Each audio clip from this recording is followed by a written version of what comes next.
Assalamualaikum warahmatullahi wabarakatuh. Di sini kami dari kelompok 6 akan mempresentasikan tentang sistem informasi klinik. Pertama-tama sebelum memulai presentasi, kami akan mengenalkan anggota kelompok. Yang pertama ada Gladys Dimawarni, saya sendiri Septiani Aulia Putri, ada Devi Karlina, Dica Pratiwi, dan Poppy Nurisa. Langsung saja, kami akan memaparkan hasil dari diskusi kami. Yang pertama, tentang analisis akan dijelaskan oleh Devi Karlina. Kepada Devi Karlina, saya persilakan.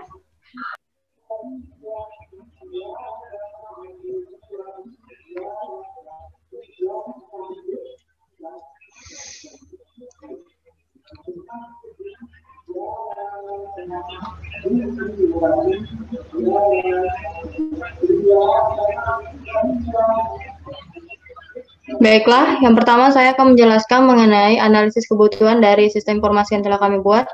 Sistem informasi manajemen klinik berbasis web ini adalah sistem yang digunakan untuk membantu operasional pelayanan pada klinik seperti proses pendaftaran pasien, pendaftaran berobat, pencatatan rekam medis pasien, pencatatan obat, transaksi obat, penjadwalan dokter, dan lain-lain. Sehingga dengan adanya sistem tersebut diharapkan dapat membuat kinerja semua elemen terkait dalam proses bisnis di klinik menjadi lebih efektif dan efisien. Sistem ini memiliki aktor yang akan menjalankan sistem tersebut, yaitu admin, dokter, apoteker, pimpinan. Admin akan memiliki hak untuk mengelola pendaftaran pasien, pendaftaran berobat, data dokter, serta penjadwalan dokter. Dokter akan memiliki hak untuk melakukan pencatatan rekam medis pasien dan pembuatan resep. Apoteker akan memiliki hak akses untuk mengelola data obat dan obat masuk, obat keluar, dan stok obat. Terakhir, yaitu pimpinan akan memiliki hak akses untuk melihat laporan pasien berobat dan laporan data obat. Selanjutnya yaitu kebutuhan fungsional dari sistem ini. Yang pertama, sistem dapat mengelola data pasien. Yang kedua, sistem dapat mengelola pendaftaran berobat. Yang ketiga, sistem dapat mengelola data dokter dan jadwal dokter. Yang keempat, sistem dapat mengelola data obat dan obat masuk, obat keluar, dan stok obat. Dan yang terakhir, sistem dapat menghasilkan laporan pasien berobat dan stok obat. Kebutuhan non-fungsionalnya yaitu yang pertama performance, yaitu sistem dapat mempermudah proses pendaftaran pasien yang akan berobat. Yang kedua information, yaitu sistem yang terintegrasi memudahkan pengelolaan data pasien, data dokter, jadwal dokter, data obat, dan lain-lain. Yang ketiga ada ekonomik, yaitu sistem akan memperlancar aliran informasi antara admin, dokter, dan apoteker, memperlancar antrian di klinik. Yang keempat ada kontrol, yaitu sistem dapat meningkatkan keamanan terhadap pelaksanaan proses penyimpanan data, membatasi akses penggunaan pada sistem, mencegah akses penuh dari pengguna-pengguna yang tidak berwenang. Yang kelima ada efisiensi, yaitu sistem menggunakan sistem penyimpanan data yang terintegrasi untuk memudahkan proses pendataan, meminimalisasikan biaya untuk ATK pada klinik. Dan yang terakhir ada service, yaitu sistem dapat menghasilkan informasi yang akurat untuk bahan pertimbangan dan evaluasi, memberi kemudahan dalam penggunaan operasional sistem. Diagram selanjutnya adalah use case diagram. Nah, seperti yang telah saya sebutkan, yaitu aktornya ada 4. Yang pertama ada admin, apoteker, dokter, dan pimpinan. Admin yaitu dapat melakukan login, pendaftaran pasien, daftar berobat, mengelola data dokter, mengelola jadwal dokter. Yang kedua ada apoteker, yaitu melakukan login, mengelola data obat, mengelola obat masuk dan obat keluar, dan mengelola stok obat. Yang ketiga ada dokter, yakni mencatat rekam medis, membuat resep obat. Dan yang terakhir ada pimpinan, yaitu melihat laporan pasien berobat, laporan data obat, dan melakukan login. Selanjutnya skenario use case. Yang pertama ada use case login. Aktornya ada 4, yaitu admin, dokter, pimpinan, dan apoteker. Yang pertama, sistem akan menampilkan halaman login, lalu aktor akan memasukkan username dan password dan klik tombol login. Sistem akan mengambil data login dan melakukan validasi. Apabila login berhasil, maka akan menampilkan halaman utama. Apabila login gagal, akan menampilkan pesan gagal. Yang kedua, ada pendaftaran pasien, yaitu aktornya adalah admin.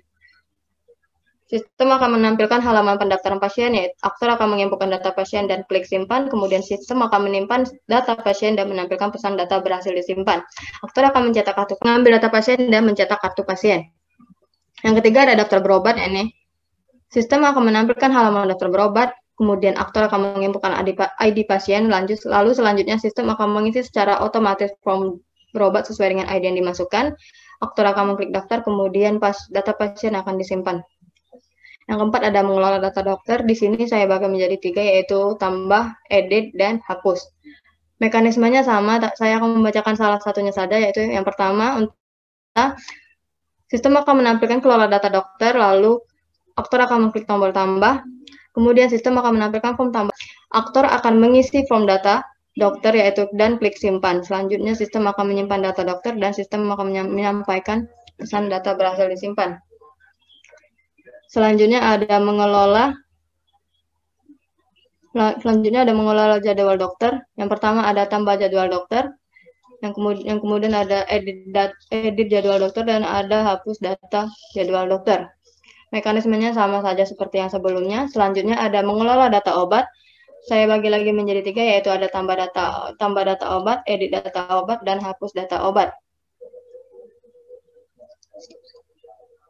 Selanjutnya ada mengelola obat masuk, ya ini yang pertama, mekanismenya sistem akan menampilkan halaman obat masuk. Yang kedua, aktor akan menginputkan data obat masuk, kemudian sistem akan merekam data obat masuk, aktor akan mengklik simpan, dan data akan disimpan. Selanjutnya mengelola obat keluar, yaitu sistem akan menampilkan halaman obat keluar, aktor akan menginputkan data, kemudian sistem akan mengupdate data stok obat tersebut. Selanjutnya ada mengelola stok obat. Yang pertama ada edit stok obat, yaitu sistem akan menampilkan stok obat, lalu aktor akan mengklik tombol edit, sistem akan menampilkan halaman edit data, lalu aktor akan mengedit data stok obat dan menyimpan perubahan, lalu sistem akan menyimpan perubahan data tersebut. Yang kedua ada hapus stok obat. Selanjutnya ada mencatat rekam medis. Yang pertama, sistem akan menampilkan halaman rekam medis, lalu aktor akan menginputkan ID pasien, lalu sistem akan menampilkan data pasien, lalu aktor akan mengklik tombol lihat rekam medis, kemudian sistem akan mengambil data rekam medis pasien dan menampilkan riwayat rekam medis pasien. Untuk menambah rekam medis, aktor harus menekan tombol rekam medis, lalu sistem akan menampilkan halaman tambah rekam medis, kemudian aktor akan mengisi form rekam medis dan klik simpan, lalu sistem akan menyimpan data dan menampilkan pesan data berhasil disimpan. Selanjutnya yaitu membuat resep obat, kurang lebih prosesnya sama, hanya saja berbeda saat mengklik tombolnya. Yang pertama tadi untuk mengklik lihat tombol rekam medis, yang ini untuk lihat resep. Selanjutnya yaitu ada laporan pasien berobat.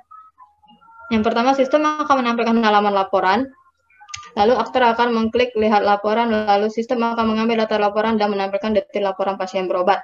Selanjutnya ada laporan data obat. Sama seperti yang sebelumnya, sistem akan menampilkan laporan data obat, lalu aktor akan klik lihat laporan, lalu sistem akan mengambil data laporan dan menampilkan detail data laporan obat.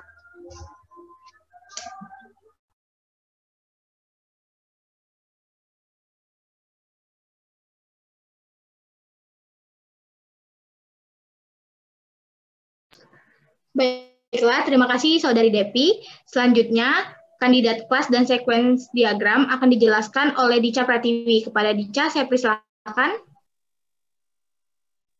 Baiklah. Berikut ini adalah kandidat kelas dari sistem informasi klinik yang kami diskusikan. Yang pertama itu untuk kategori objek itu terdapat 4. Yang pertama ada objek fisik, kedua transaksi, ketiga butir yang terlibat pada transaksi, dan yang keempat ada peran. Untuk yang pertama yaitu objek fisik. Nama objek sendiri ada obat, dokter, pasien, admin, apoteker, dan pimpinan. Untuk keterangan, untuk obat, dokter, dan pasien diperlukan, dan untuk admin, apoteker, dan pimpinan tidak perlu. Selanjutnya yang kedua ada transaksi, daftar berobat, untuk nama objek, rekam medis, resep, dan jadwal, dengan keterangan perlu. Lalu ada stok, tidak perlu, dan obat masuk, obat keluar, tidak perlu. Dan yang ketiga, itu ada butir yang terlibat pada transaksi yang berupa obat, dengan keterangan perlu, dan yang terakhir ada peran, yaitu user, keterangan perlu. Selanjutnya adalah sequence diagram. Yang pertama ada diagram login. Pada diagram login ini, aktor akan melihat tampilan depan dari sistem. Aktor akan memasukkan username dan password, lalu mengklik tombol login. Proses yang dilakukan adalah pengambilan data login, lalu validasi user, lalu sistem akan menampilkan halaman utama jika proses login berhasil. Dan sebaliknya akan menampilkan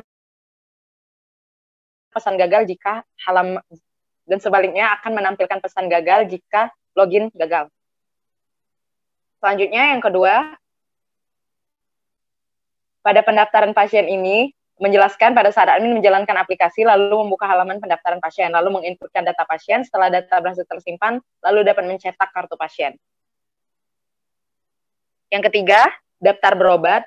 Pada proses daftar berobat ini menjelaskan jalannya sistem dimulai dari sistem yang menampilkan halaman daftar obat, lalu admin menginputkan ID pasien, lalu mengisi form berobat sesuai ID yang dimasukkan oleh admin. Pendaftaran berobat berhasil. Selanjutnya, mengelola data dokter yang dilakukan oleh admin pula. Yang pertama adalah tambah data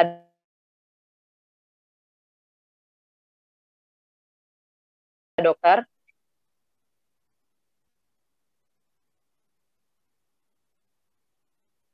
Yang pertama, tambah data dokter, menjelaskan jalannya sistem yang dimulai dari sistem yang menampilkan halaman kelola data dokter, lalu admin menampilkan data dokter pada form yang ditampilkan serta penambahan data dokter berhasil disimpan.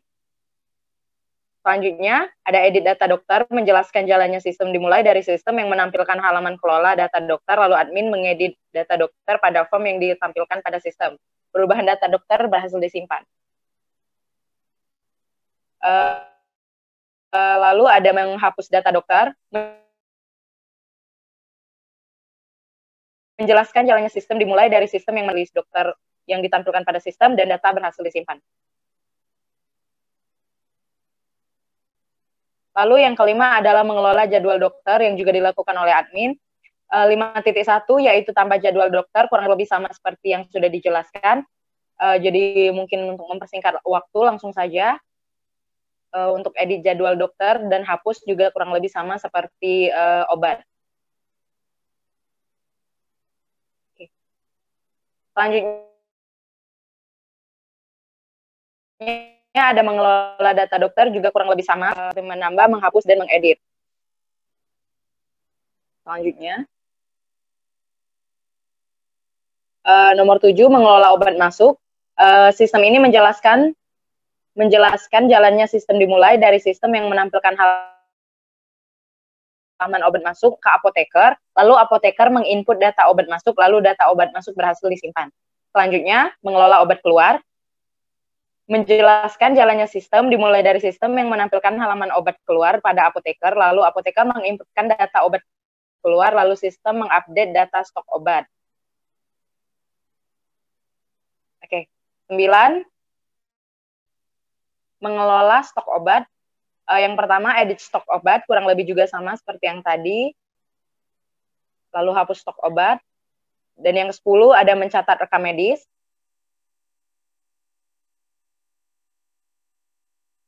Oke.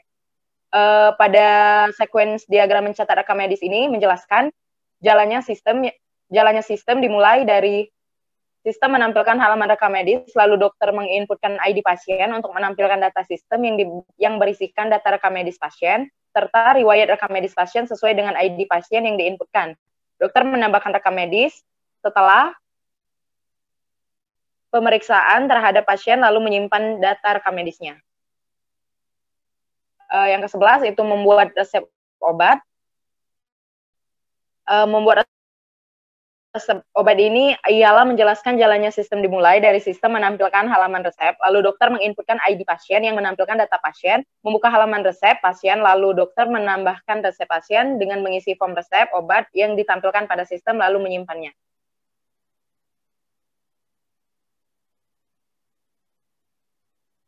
Selanjutnya, laporan pasien berobat. Laporan pasien berobat ini menjelaskan jalannya sistem dimulai dari sistem menampilkan halaman laporan pasien berobat, lalu pimpinan melihat laporan, dan sistem ini menampilkan detail laporan pasien berobat. Selanjutnya ada laporan data obat. Laporan data obat ini menjelaskan jalannya sistem dimulai dari sistem yang menampilkan halaman laporan data obat, lalu pimpinan dapat melihat laporan tersebut dan sistem akan menampilkan detail laporan tersebut.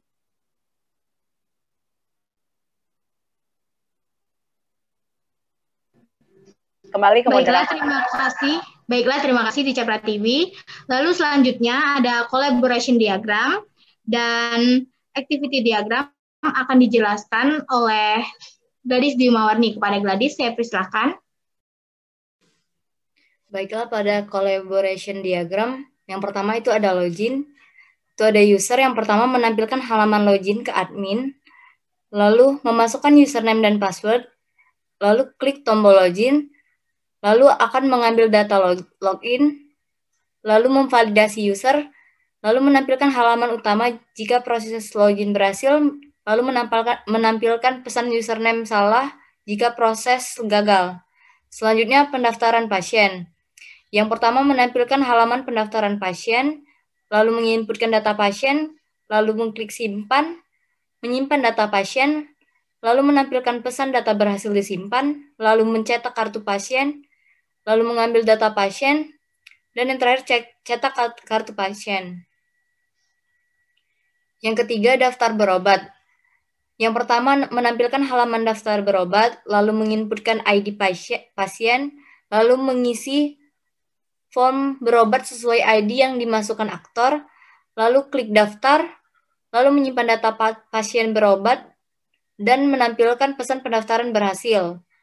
Lalu yang keempat, mengelola data dokter, ada tambah, edit, dan hapus.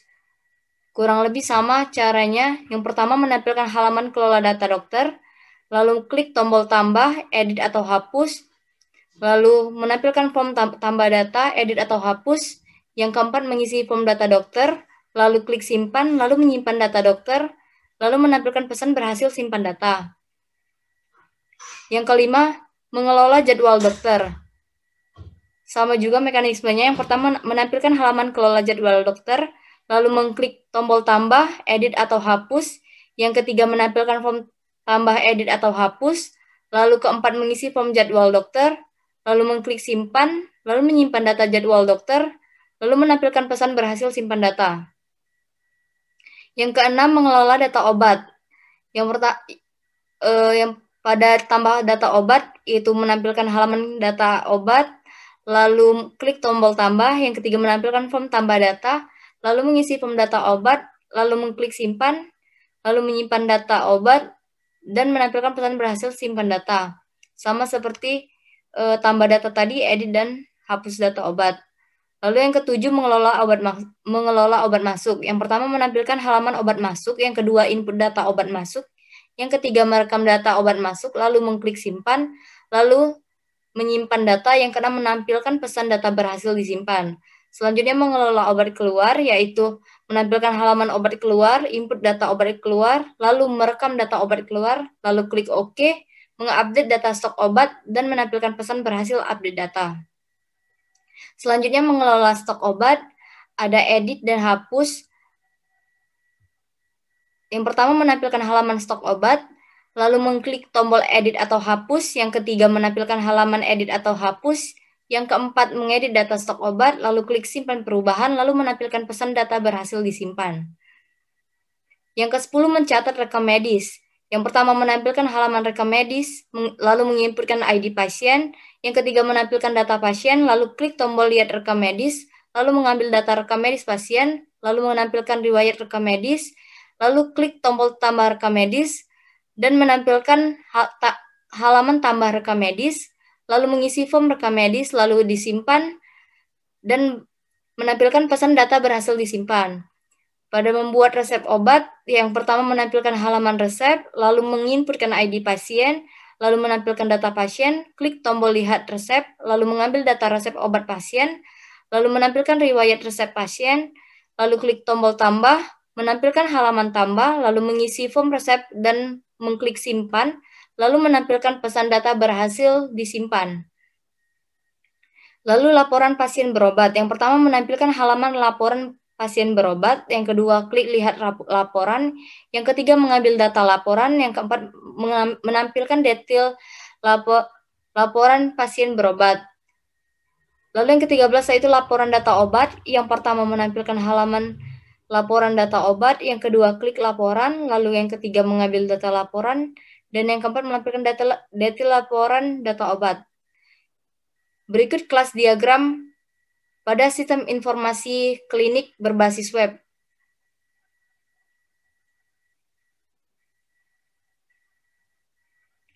Ada resep, rekam medis, user, pegawai, dokter, jadwal, daftar berobat, pasien, detail resep, obat, dan stok.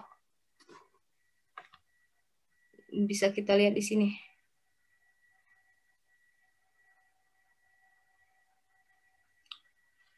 Kembali ke moderator.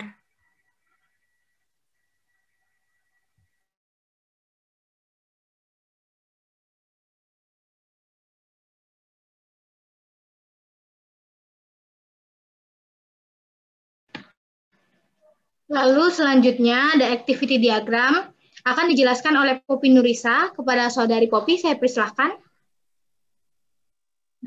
Baiklah, terima kasih kepada moderator. Jadi di sini saya akan menjelaskan tentang activity diagram. Jadi activity diagram ini merupakan rancangan aliran aktivitas atau aliran kerja dalam sebuah sistem yang akan dijalankan. Jadi activity diagram ini juga digunakan untuk mendefinisikan atau mengelompokkan alur tampilan dari sistem tersebut. Baiklah, jadi di sini ada beberapa activity diagram dari sistem informasi klinik ini. Yang pertama adalah login. Jadi di login ini akan dimulai pada saat si user membuka sistem, kemudian sistem akan menampilkan halaman login tersebut, dan pada saat itu kembali lagi ke user untuk menginput username, password, dan mengklik tombol login. Nanti sistem akan memvalidasi user. Jika gagal, maka sistem akan mengembalikan tampilan kepada halaman login yang sebelumnya, dan jika berhasil, sistem akan mengalihkan ke penampilan halaman utama, dan di situ activity diagram pada proses login akan berakhir. Selanjutnya di proses pendaftaran pasien. Jadi pada pendaftaran pasien ini, di mana yang akan menjadi usernya itu adalah seorang admin. Jadi admin akan memilih menu utama pendaftaran pasien dan akan di-request kepada sistem. Jadi sistem akan menampilkan halaman pendaftaran pasien tersebut dan dikembalikan lagi tampilan tersebut untuk admin memilih input data pasien dan mengklik tombol simpan, kemudian dialihkan kembali kepada sistem untuk menyimpan data pasien tersebut dan dikembalikan lagi kepada si admin untuk mengklik cetak kartu. Kemudian ketika kartu itu diklik, maka si sistem akan mencetak kartu pasien tersebut dan proses untuk pendaftaran pasien itu berakhir pada saat si sistem mencetak kartu pasien tersebut. Next, selanjutnya ada daftar berobat. Jadi pada daftar berobat ini kembali lagi usernya adalah si admin. Ketika admin memilih menu daftar berobat, akan merequest kepada sistem untuk menampilkan daftar berobat. Kemudian si admin akan menginput ID pasien dan mengisi form sesuai dengan ID pasien dan akan berakhir pada sistem untuk menyimpan data pasien tersebut. Dan selanjutnya ada yang keempat adalah mengelola data dokter. Jadi kembali lagi user di sini adalah seorang admin. Jadi si admin akan memilih menu pada sistem itu, yaitu menu kelola data dokter, di mana nanti sistem akan menampilkan halaman tersebut. Nah, si admin akan menginputkan data dokter, di mana pada saat sistem telah menampilkan form tambah data. Kemudian si admin sebagai user ini akan klik tombol simpan dan merequest ke bagian sistem untuk menyimpan data tersebut, dan pada saat proses tambah data ini akan berakhir pada saat si sistem menyimpan data dokter tersebut. Selanjutnya ada bagian edit data. Untuk bagian edit data dan hapus data itu hampir sama seperti tambah data pada data pengolahan dokter. Selanjutnya di bagian 5, yaitu mengelola jadwal dokter. Sebenarnya sebagian besar alurnya sama, hanya saja dibagi pembedanya adalah kata-kata yang akan timbul pada saat sistem menampilkan pada form tersebut. Sama seperti mengelola jadwal dokter, ini ada bagian tambah, edit, dan hapus. Selanjutnya ada mengelola data obat. Jadi mengelola data obat ini sama juga seperti alurnya sama seperti mengelola jadwal dokter dan data dokter tersebut. Selanjutnya ada di mengelola obat masuk. Jadi kalau untuk mengelola obat masuk ini, yang akan menjadi usernya adalah apoteker. Jadi dimulai pada saat apoteker memilih obat masuk, lalu request kepada sistem untuk menampilkan halaman obat masuk.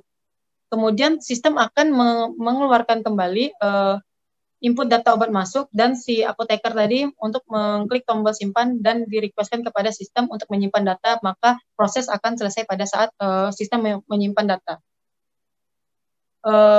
Untuk edit pun juga sama seperti untuk menambah obat. Selanjutnya yang ke-10 adalah mencatat rekam medis. Jadi pada saat mencatat rekam medis ini, untuk usernya itu sendiri adalah dokter. Jadi dokter akan masuk ke menu rekam medis. Kemudian sistem akan menampilkan halaman rekam medis dan si dokter tadi akan menginput ID pasien dan si sistem akan menampilkan data pasien. Kemudian si dokter bisa melihat rekam medis si pasien tersebut dan menampilkan riwayat rekam medis oleh si sistem. Selanjutnya si dokter akan menambahkan rekam medis dan menginput rekam medis, terus juga menyimpan rekam medis tersebut, dan maka si sistem akan menyimpan data rekam medis tersebut. Maka pada saat ini activity diagramnya akan berakhir pada saat pada saat sistem menyimpan data. Selanjutnya ke-12 yaitu laporan sistem.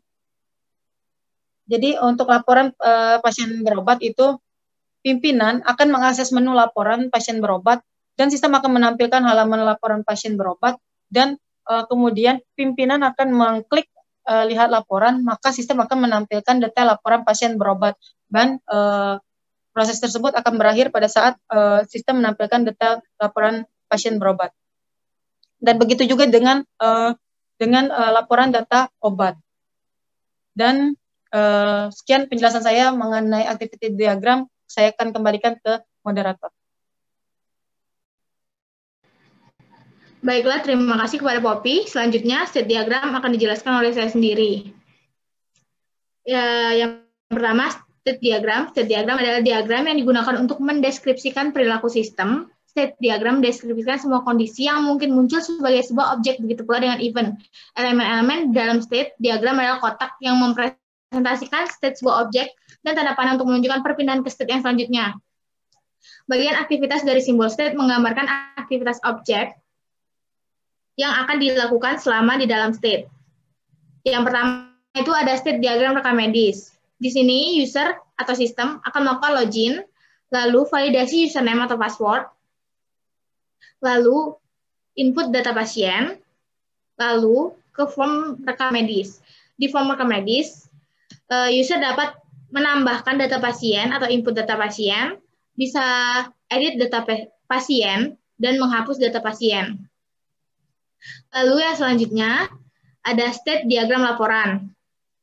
Di sini user akan login, lalu validasi username dan password, lalu melihat form laporan. Form laporan terbagi menjadi dua, yaitu laporan per tanggal dan laporan per periode. Laporan per tanggal dapat melakukan pilih tanggal dan lihat laporan. Lalu pada laporan per periode sama dengan laporan per tanggal, dapat memilih tanggal dan melihat laporan. Lalu selanjutnya ada komponen diagram. Pada komponen diagram, komponen ini dibuat untuk menggambarkan struktur dan ketergantungan antara kumpulan komponen dalam sebuah sistem. Di sini, admin dapat melihat database. Isi dari database itu ada merupakan data dokter dan data obat serta data pasien.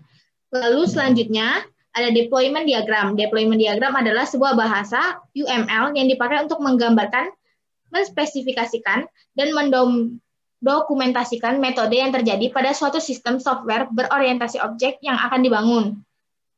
Di sini, di dalam web server ada user application dan app page. Di dalam user application terdapat database server. Database server terdiri dari database application dan MySQL database. Yang di sini digunakan MySQL di sini berfungsi sebagai jenis dari database. Lalu selanjutnya ada personal computer, yaitu masuk ke web browser. Sekian dari presentasi kami. Di sini akhir kata saya akan membacakan kesimpulan dari hasil diskusi kelompok kami. Kesimpulannya adalah dengan dibuatnya sistem informasi pengelolaan data membantu petugas karena proses pencatatan data maupun pembuatan laporan sudah terkomputerisasi dan mempercepat kinerja pada praktek. Bukan hanya itu, di sini sistem juga memberikan kemudahan bagi penggunanya, yaitu bagi pasien. Dengan adanya ini, pasien dapat melakukan daftar berobat serta jadwal dokter atau bidang yang sedang bertugas. Bagi pimpinan, dengan adanya sistem ini, pimpinan mendapatkan informasi yang mampu menunjang dalam pengambilan keputusan. bagi administrasi klinik. Dengan adanya sistem ini, pendataan pasien, dokter, atau bidan dilakukan secara terkomputerisasi. Bagi dokter dengan sistem ini memudahkan dokter dalam penginputan rekam medis pasien, dan bagi apotek dengan adanya sistem ini, apotek dapat mengetahui ketersediaan stok obat. Saya sebagai moderator mengucapkan terima kasih kepada anggota. Untuk lebih dan kurang, saya mohon maaf. Kepada Allah saya mohon ampun. Wabillahi taufiq wal hidayah. Wassalamualaikum warahmatullahi wabarakatuh.